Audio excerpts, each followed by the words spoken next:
ইসলাম ছাড়া কোনোদিন শান্তি আসতে পারবে না। 47-এ বৈষম্যের দুর্গের বিরুদ্ধে আন্দোলন করেছিলাম, ব্রিটিশদের বিরুদ্ধে বৈষম্য আন্দোলনের বিরুদ্ধে আন্দোলন করেছিলাম, পাকিস্তানিরা আমাদের সাথে বৈষম্য করছে থেকে 71 আন্দোলন করেছিলাম। আবার 2024 5ই আগস্ট এই বৈষম্য বিরুদ্ধে আন্দোলন হয়েছে, কিন্তু বৈষম্য দূর হয় নাই, হবে না, কিয়ামত পর্যন্ত না।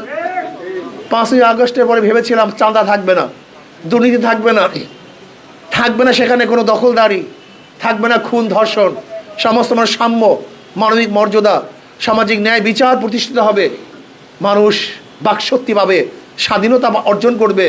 কিন্তু গতকালকে দেখছেন এই যে মৌলভীবাজার বাজার, যেটা সবচেয়ে বড় মার্কেট মৌলভীবাজার, সেখানে সমস্ত ব্যবসায়ীরা মিছিল করেছে চাঁদাবাজির বিরুদ্ধে। এই চাঁদাবাজ কারা? এই দখলদার কারা?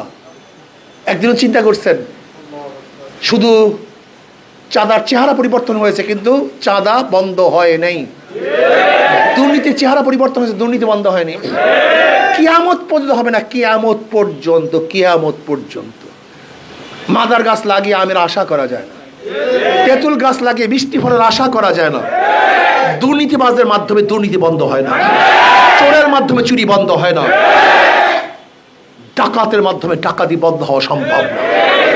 এই জন্য আমাদের শায়খ ও মুর্শিদ নওয়ারুল্লাহ আমার কথা কি বলেছেন, শুধু নেতা নয় নীতির পরিবর্তন চাই, শুধু নেতা নয়। আমি বারবার বলি একজনের নাম